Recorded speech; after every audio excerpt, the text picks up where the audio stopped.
बाबा साहब काकड़े कनिष्ठ महाविद्यालय शिवगांव में आप सभी छात्रों का स्वागत है। दोस्तों, आप लोगों ने पिछली तासिकाओं में देखा कि मैं उद्घोषक पाठ में आनंद सिंह बताते हैं किस प्रकार के सफल सूत्र संचालक के लिए कौन कौन से चरणों की आवश्यकता होती है या सफल सूत्र संचालक के लिए कौन कौन से गुण उसमें होना जरूरी है। उसके बाद आप लोग देखेंगे इस पाठ में, आप लोग इस पाठ के अंत में देखेंगे कि रोजगार के अवसर। व्यवहारिक हिंदी का पाठ है दोस्तों, ताकि आप लोगों को आपकी जिंदगी में भी इस पाठ के माध्यम से इसमें रोजगार के अवसर किस प्रकार से मौजूद है, उपलब्ध है, आप पा सकते हैं। इसलिए इस पाठ में आनंद सिंह बताते हैं कि आप लोगों को इसमें रोजगार के अवसर भी पर्याप्त मात्रा में मौजूद, यानी इसमें आप नाम भी कमा सकते हैं और दाम भी कमा सकते हैं। तो सबसे पहले एक नजर करते हैं दोस्तों सूत्र संचालन। आपके पाठ्यक्रम या आपके पाठ्य पुस्तक में भी यह है पन्ना नंबर 92 पे। तो ठीक है, इसको थोड़ा सा रुक करते हैं ताकि आप लोगों को समझ में आए कि यह सूत्र संचालन क्या है। तो दोस्तों, सफल सूत्र संचालक के लिए कौन कौन से गुण होते हैं आप जानते हैं। उसका भाषा पर प्रभुत्व हो, उसके बाद में उसकी भाषा सहज और सरल हो, उसने ज्यादा से ज्यादा ग्रंथों का, किताबों का उसमें अध्ययन किया हो, पढ़ा हो, ज्ञान अर्जित किया हो। इसलिए आप लोग बताते हैं इसमें आनंद सिंह कि आप लोग यानी सफल सूत्र संचालन करने के लिए कौन कौन से गुणों का या कौशल उसमें होना जरूरी है। आप लोगों ने देखा, आप लोगों को आनंद सिंह बताते हैं कि सूत्र संचालन क्या है। दोस्तों, तो ध्यान दो, किताब में आप अपने अपने किताबों में देखो और गौर से सुनने की कोशिश करो। वो बताते हैं श्रोतागण वंदन, स्वयं का परिचय और स्वागत। पहले क्या करते हैं, मंच पर आने वाला पहला जो वक्ता होता है वह इंसान होता है, वह होता है सूत्र संचालक या उद्घोषक। वह आने के बाद क्या करता है, श्रोतागणों से वंदन करता है, बताता है और उनसे बातचीत करता है। फॉर एग्जाम्पल, आप लोगों से वह कह सकता है, पहाड़ों से निकला घोड़ाओं से लगा दो सलाम लगाम, आप सभी दोस्तों को मेरा प्यार भरा सलाम। यानी वह खुद का श्रोतागण वंदन करता है, ठीक है। कैसे वह खुद का वंदन करता है, खुद वंदन करता है श्रोतागणों से, ताकि श्रोतागण खुश हो जाए, ठीक है। इस प्रकार उन्होंने बोला आप लोगों से, पहाड़ों से निकला घोड़ाओं से लगा दो लगाम, आप सभी दोस्तों को या छात्रों को या श्रोतागणों को मेरा प्यार भरा सलाम। यानी बताने का मकसद वो वंदन करता है, स्वयं का परिचय देता है, जो कुछ है वो, है कि नहीं। वह अगर अध्यापक है तो अध्यापक का परिचय देगा, दूसरा कोई व्यक्ति है जो उद्घोषक है वह आनंद सिंह का परिचय देंगे, आनंद सिंह का परिचय देंगे। ऐसा अलग अलग स्वागत किया जाता है सबका, आप सभी का इस समारोह में स्वागत है, ऐसा वो कहता है। उसके बाद में मंच पर उपस्थित महानुभाव का आदरपूर्वक सम्मान। मंच पर स्टेज पर जो उपस्थित महानुभाव होते हैं, अतिथि होते हैं, उनका आदरपूर्वक सम्मान पूर्वक, आदरपूर्वक बड़ी विनम्रता से सम्मान करता और करना पड़ता। उसके बाद में सकारात्मक अभिप्राय।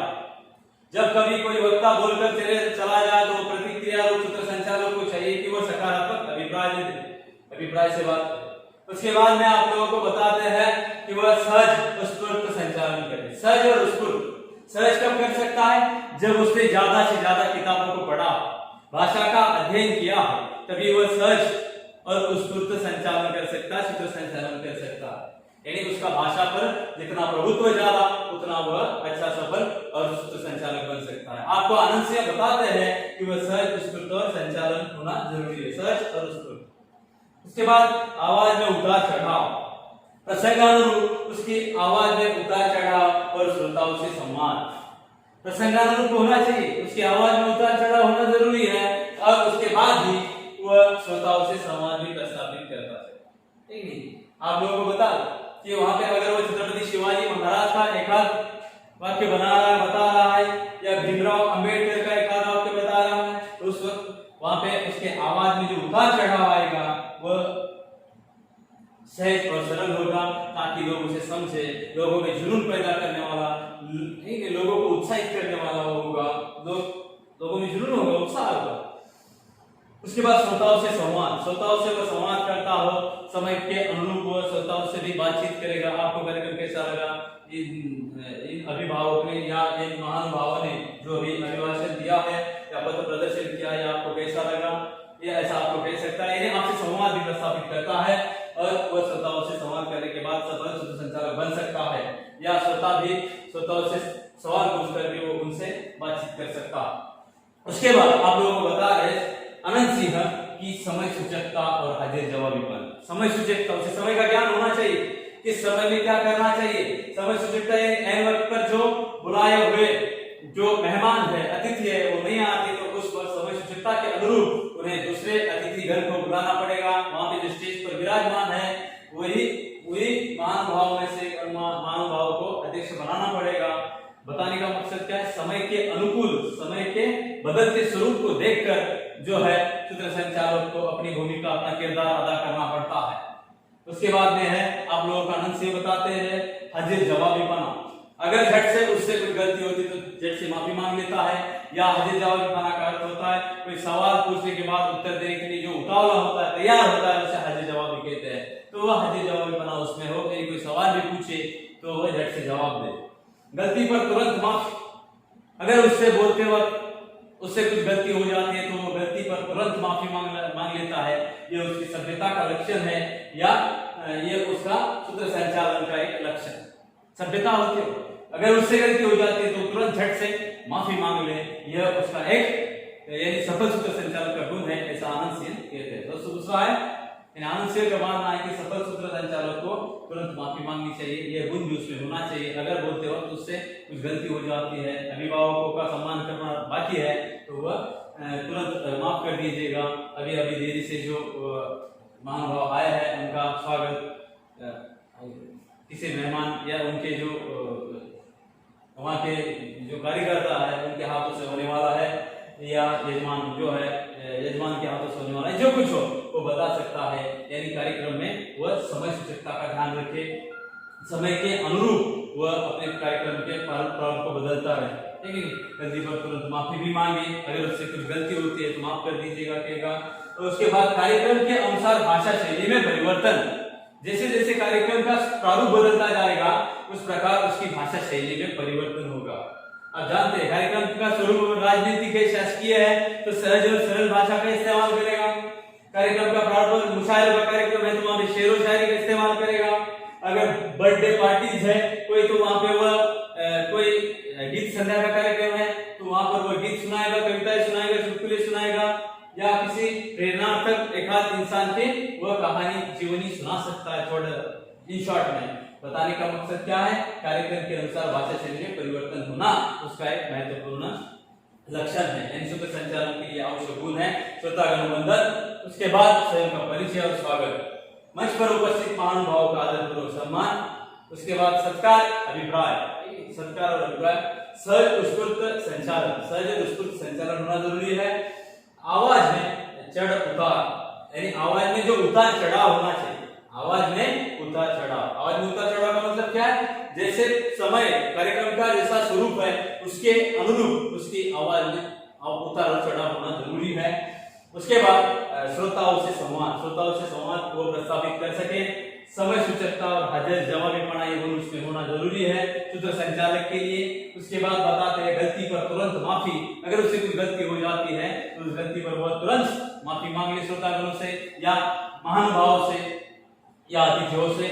कार्यक्रम के अनुसार भाषा शैली में परिवर्तन, जैसे जैसे कार्यक्रम आगे बढ़ता जाएगा वैसे उसकी भाषा शैली में परिवर्तन आता जाएगा, यानी कार्यक्रम का प्रारूप स्वरूप देखते हुए उसकी भाषा शैली वैसे होगी। आखिर में देखते हैं दोस्तों पाठ का सार।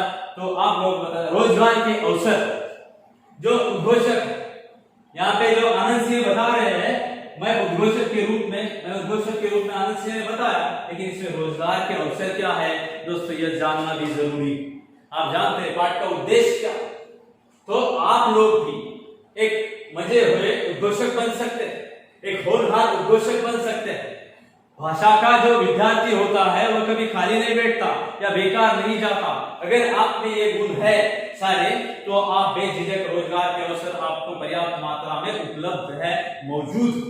तो कैसे, अगर आप ज्यादा से ज्यादा किताबें पढ़ें, ज्यादा से ज्यादा किताबों का ज्ञान हासिल करें तो आप भी यकीनन एक अच्छा उद्घोषक बन सकते हैं। लेकिन इसलिए आपको चाहिए कि सतत पठन, निरंतर पढ़ते रहना जरूरी।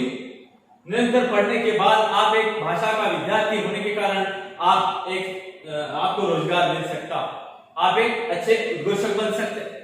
लेखक भी एक अच्छे उद्घोषक बने और लेखक अनगिनत पुरस्कारों से सम्मानित भी हुए। उनको जो सम्मान मिले आप लोगों ने भी देखा कि उनको अनगिनत सम्मान मिले।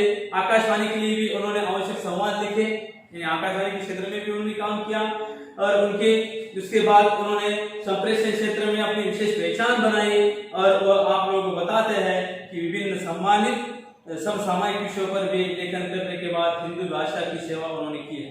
दोस्तों ये बताने का मकसद क्या है, उनको अलग अलग उपाधियां मिली, अलग अलग सम्मान के पंडित भीमसेन जोशी ने भी उनको सराहा, कहा कि आप अच्छा बोल लेते हो और आपके बोलने से वो बताते हैं आपका मैं फैन बन चुका हूँ। ऐसा बोलने के बाद यानी ऐसे महान व्यक्ति का कोई महान व्यक्ति जब उनको गौरवान्वित होता है, उसके हाथों इंसान उसे अच्छा लगता है और उसका औहदा बढ़ जाता है, उसको और मोटिवेशन मिलता है और आगे वो काम करने लगता है। यानी आप लोगों को भाषा में अवसर मौजूद है काम करने के लिए, रोजगार के अवसर आप लोगों को है, तो आप लोग किताब में ध्यान दो। रोजगार के अवसर कौन कौन से है तो आप किताबों में देखें। दोस्तों किताब में देखो, इस क्षेत्र में भी रोजगार की भरपूर संभावनाएं है। इसमें आप नाम और राम दोनों कमा सकते हैं। मुझे भाषा का गहराई से अध्ययन करना पड़ा, लोग भले ही कहे कि भाषा का अध्ययन क्यों करें, क्या इससे रोजगार मिलता? पर मैं आज तक के अपने अनुभव से कहना चाहूंगा कि भाषा का विद्यार्थी कभी बेकार नहीं रहता। सूत्र संचालन में भी भाषा की महत्वपूर्ण भूमिका। भाषा की शुद्धता, शब्दों का चयन, उनका जो है उचित प्रयोग, किसी प्रख्यात साहित्यकार का या व्यक्तित्व के कथन का उल्लेख कार्यक्रम को प्रभावशाली एवं हृदयस्पर्शी बना देता है। विभिन्न कार्यक्रमों के साथ आप रेडियो या टीवी उद्घोषक के रूप में भी रोजगार पा सकते हैं। दोस्तों देखिएगा, वो कहते हैं विविध कार्यक्रमों के साथ आप जो है टीवी या रेडियो या दूरदर्शन पे भी आप रोजगार के अवसर प्राप्त कर सकते हैं, आपको मिल सकते हैं। यानी बताने का मकसद क्या है, आप लोगों को बताते हैं कि भाषा का जो विद्यार्थी होता है, आप लोगों को अगर एक सफल उद्घोषक बनना है तो आप भी बन सकते हैं, लेकिन आपका भाषा पर प्रभुत्व हो, आप ज्यादा से ज्यादा ग्रंथ पढ़े, किताबें पढ़े और भाषा सुस्पष्ट होनी चाहिए, व्याकरणिक दृष्टया वो ठीक होनी चाहिए, व्यवस्थित होनी चाहिए, शुद्ध होनी चाहिए। और उसके बाद में आपकी भाषा से ठीक हो, आपका भाषा पर प्रभुत्व हो, आप अगर भाषाविद है, अच्छे भाषा के जानकार है, तो आप लोगों को रोजगार के अवसर मौजूद है। इसमें आप दाम भी कमा सकते हैं और आप नाम भी कमा सकते हैं। आप लोगों को यहाँ पे ढेर सारे अवसर मौजूद है, आपको यह अवसर मिल सकते हैं। और यहाँ पे अनंत सिंह कहते हैं कि उनको भी यह अवसर मिले और उन्होंने अपनी पूरी निष्ठा से यह काम किया, आगे बढ़ते गए और उन्होंने जो है एक सफल उद्घोषक के रूप में काम किया।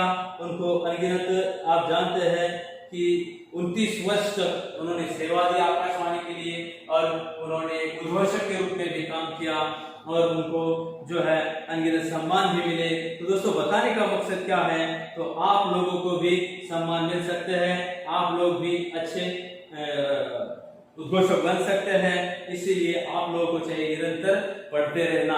आप पढ़ते रहो, आप जब कभी आपके कॉलेज में बोलने का मौका आए उस वक्त आप स्टेज पर जाकर बोलो। अगर कभी आप लोगों को आपके अध्यापक कहते हैं कि आप बोल सकते हो क्या या आपको बोलना जरूरी है, तो उस वक्त आप यकीनन बोलने की कोशिश करो, ताकि आप लोग आगे चलकर आप भी एक अच्छे सफल उद्घोषक बन सकते हैं। तो इस क्षेत्र में आप भी पहचान बना सकते हैं। आप लोगों को भी इस प्रकार यानी जिस प्रकार लेखक बढ़े आगे, उन्होंने 9वीं कक्षा में उन्होंने आप लोग जानते हैं कि वे डरे थे आगे बढ़ने से। गांधी जयंती के अवसर पर उनको बोलना था, तब वो डर गए थे, लेकिन बाद में उन्होंने तय किया कि बड़े बड़े नेता भी पहले स्टेज पर जाने के बाद वो हिचकिचाते थे, डरे थे और बाद में वो एक सफल उद्घोषक बने। उन्होंने भी यह तय किया और वह आगे बढ़ते गए और आज वह एक सफल उद्घोषक के रूप में जाने जाते हैं।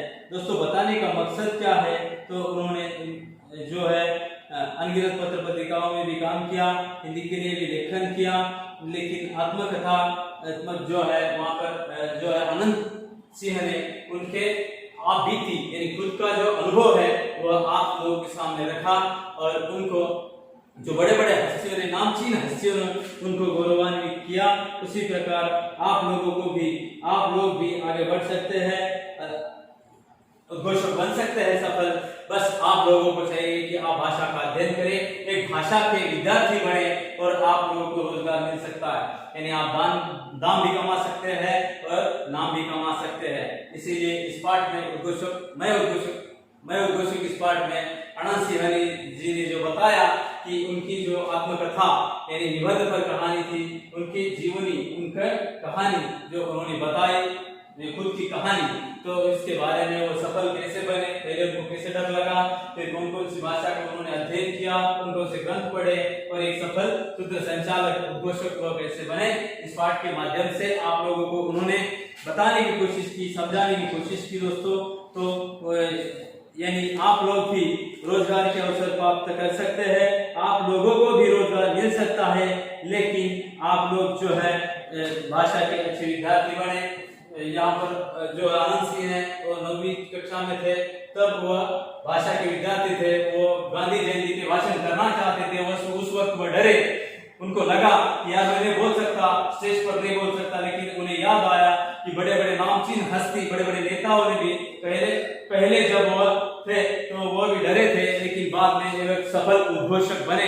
ऐसा ही आप लोगों को चाहिए। और जो आनंद सिंह ने इस उद्घोषक के रूप में अनगिनत सम्मान उनको मिले हैं। तो दोस्तों उनको कौन कौन से सम्मान मिले हैं आप भी जानते हैं। उनको मिले हैं किंग ऑफ वॉइस, सांस्कृतिक शिरोमणि, अखिल आकाशवाणी जैसे अनेक पुरस्कारों से उनको नवाजा गया है। आनंद सिंह को नवाजा गया है। तो सभी छात्राओं से और सभी छात्रों से अनुरोध है कि आप लोग जो है अपनी कापियों में यह स्वाध्याय लिखें। इस पाठ का जो पूरा सूत्र संचालन का स्वाध्याय है तो लिख लो। अगर इसे लिखते वक्त आपको कोई दिक्कत आती है, कोई समस्या आती है, तो आप बेझिझक जो है मुझसे फोन पर बात कर सकते हैं या आप बेझिझक व्हाट्सएप पर भी मुझसे बात कर सकते हैं। ठीक है दोस्तों, तो यहाँ पर पाठ खत्म होता है। पाठ का स्वाध्याय लिखकर आप लोग मेरे निजी व्हाट्सएप नंबर पर मुझे जांचने के लिए भेज दें। ठीक है दोस्तों, तो अपना ख्याल रखें, पढ़ते रहो, अभिव्यक्त होते रहो। अगर आपको कुछ समस्याएं हैं तो आप बेझिझक मुझसे फोन पर बात कर सकते हैं।